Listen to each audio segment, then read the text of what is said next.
A young pilot had a most mysterious and dramatic close encounter during a fairly normal flight exercise. He would fly along the coast for about 40 minutes and then take a 30-minute run over Bass Strait to King Island. It was a route he had followed several times before, but this trip would be nothing like normal. There was nothing that indicated that this would be later considered to be one of the greatest mysteries of Australian aviation's.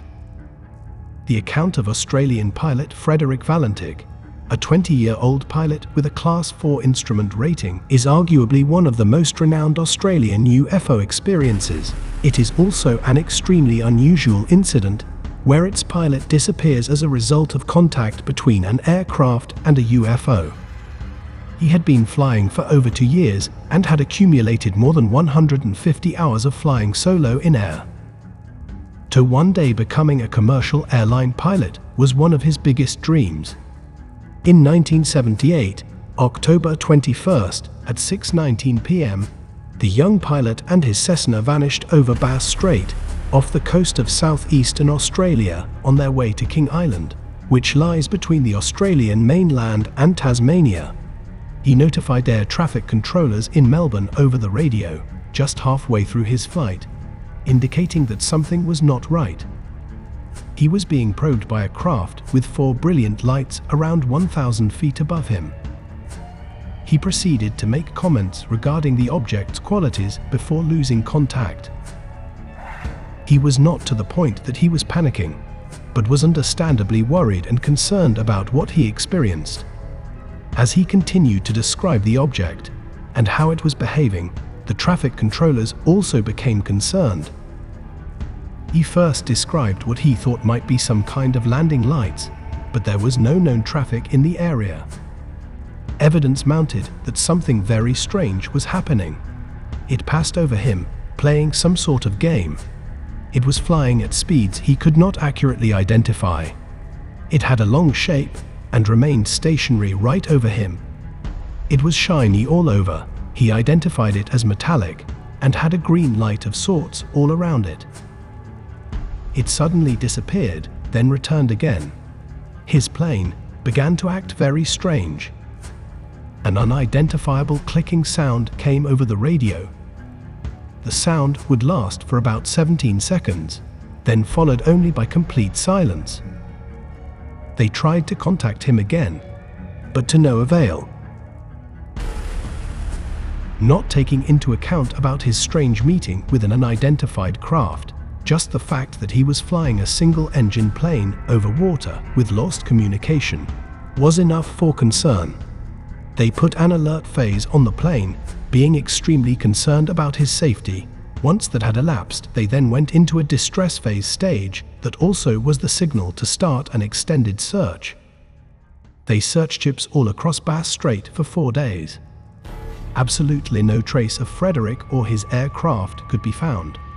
There was no proof that even a crash had occurred. The only thing left was the perplexing radio broadcast. The speculations began and indicated that he might in fact had encountered a UFO. This was just speculations, however, until witnesses came forward with startling first-hand accounts. 20 persons distributed around Bass Strait at the time saw a green light in the same direction, and the pilot reported the approach and description of an object with a green light. Other reports had also been coming in, including those from Ormond, a suburb in southern Melbourne, occurring at 7:15 p.m. when lights were noted in a cigar-shaped arrangement, and 2 boys who were out in the street talking on their walkie-talkies when they saw a star-shaped object appear at a low altitude over Frankston. Despite the fact that the object was stationary, a mother and 4 teenagers in Frankston also reported seeing what appeared to be a skyrocket. Melbourne's Herald Sun stated on October 11, 2000, that new information had been revealed on the pilot's case. A man from Apollo Bay said that he, his son, and 2 nieces saw Valentich's Cessna and a long green light floating over it while they went rabbit hunting in Cape Otway, the location close to where the pilot developed trouble. The light hovered about 1,000 to 2,000 feet above the plane. When the niece raised her head and noticed the green light, She asked her uncle what it was. "An airplane light," the uncle said after raising his head. "No, the light over the airplane," the niece said. They saw this scene for a few seconds. The light then got closer to the airplane. At this point, the plane seemed to come down pretty steep at a 45-degree angle. They thought that the plane was going to crash just before it disappeared out of sight. For fear of mockery, the eyewitness had previously refrained from speaking up. He estimated that the plane would crash 5 to 15 kilometers offshore, approximately south of Apollo Bay, near Cape Marengo. From the first search area, this was a fair distance away. At that time, Frederick was the sole pilot operating in the region. When they went below the hills, the sight of the aircraft and object was lost.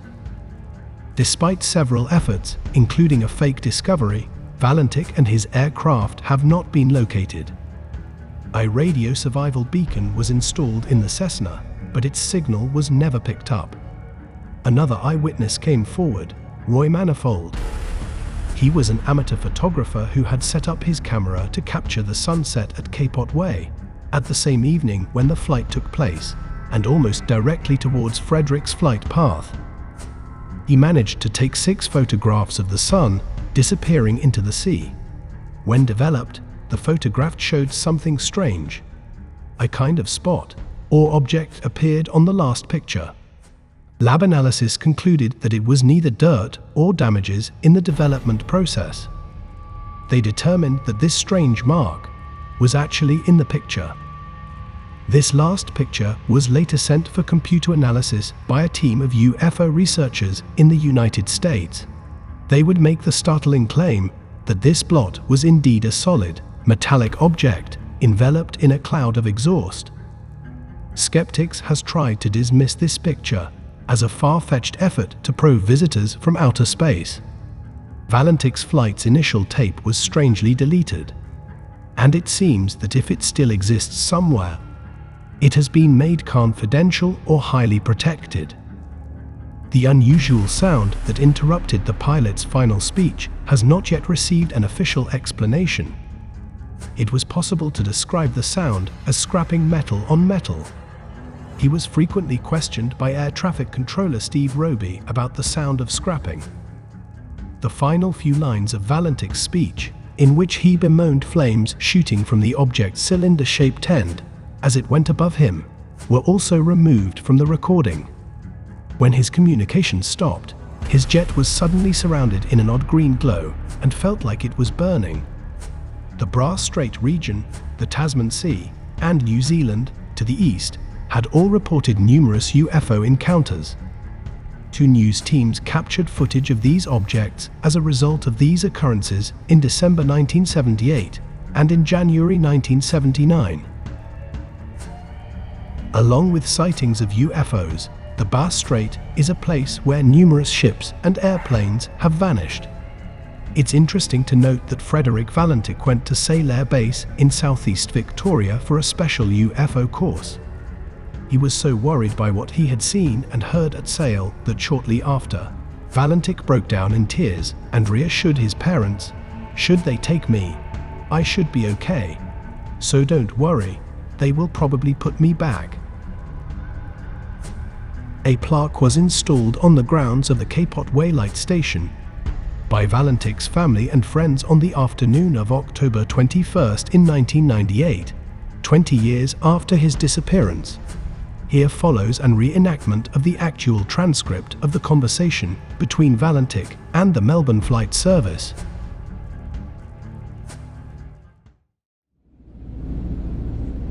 Melbourne, this is Delta Sierra Juliet. Is there any known traffic below 5,000? Delta Sierra Juliet, no known traffic. Delta Sierra Juliet. IMS seems to be a large aircraft below 5,000. Delta Sierra Juliet, what type of aircraft is it? Delta Sierra Juliet, I cannot affirm, it is for bright. And it seems to me like landing lights. Delta Sierra Juliet. Melbourne, this is Delta Sierra Juliet. The aircraft has just passed over me at least 1,000 feet above. Delta Sierra Juliet, Roger, and it is a large aircraft, confirmed. Unknown, due to the speed it's traveling. Is there any Air Force aircraft in the vicinity? Delta Sierra Juliet, no known aircraft in the vicinity. Melbourne, it's approaching now from due east towards me. Delta Sierra Juliet. Delta Sierra Juliet, it seems to me that he's playing some sort of game. He's flying over me 2-3 times at speeds I could not identify. Delta Sierra Juliet, Roger, what is your actual level? My level is 4,500, 4500. Delta Sierra Juliet, and you confirm you cannot identify the aircraft? Affirmative. Delta Sierra Juliet, Roger, stand by. Melbourne, Delta Sierra Juliet, it's not an aircraft, it is something strange. Delta Sierra Juliet, can you describe the aircraft? Delta Sierra Juliet, as it's flying past, it's a long shape. Cannot identify more than it has such speed. It's before me right now, Melbourne. Delta Sierra Juliet, Roger, and how large would the object be? Delta Sierra Juliet, Melbourne, it seems like it's stationary. What I'm doing right now is orbiting, and the thing is just orbiting on top of me also. It's got a green light and sort of metallic-like, it's all shiny on the outside. Delta Sierra Juliet. Delta Sierra Juliet. It's just vanished. Delta Sierra Juliet. Melbourne, would you know what kind of aircraft I've got? Is it a military aircraft? Delta Sierra Juliet, confirm the aircraft just vanished. Say again.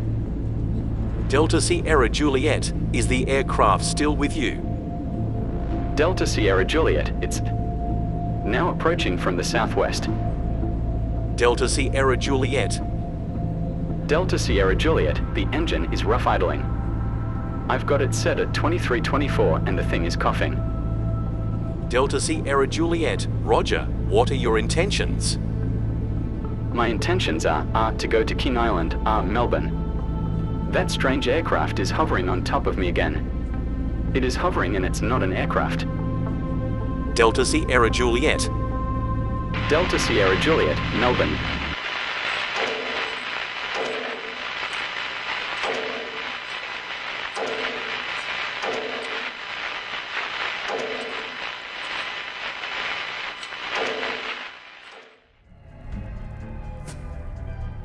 Ironic remarks concerning UFOs are still being made by some skeptics. If there were UFOs, how do you explain that pilots do not encounter them in the skies is one that is frequently repeated. They do, and occasionally pilots wonder whether they won't come too close. This time, it appears that it did. There has never been any recovery of a wreckage. So this has been left as an open case that seems to point to that something very mysterious did happen. What specifically did Frederick witness in the moments before the loss of radio contact? What was the bright green light hanging over the jet that so many people witnessed? Did his plane somehow become overwhelmed by that same light as it disappeared from view? We might never know. Our thoughts goes out to Frederick Valentich's family, in the hope that someday they will get some answers.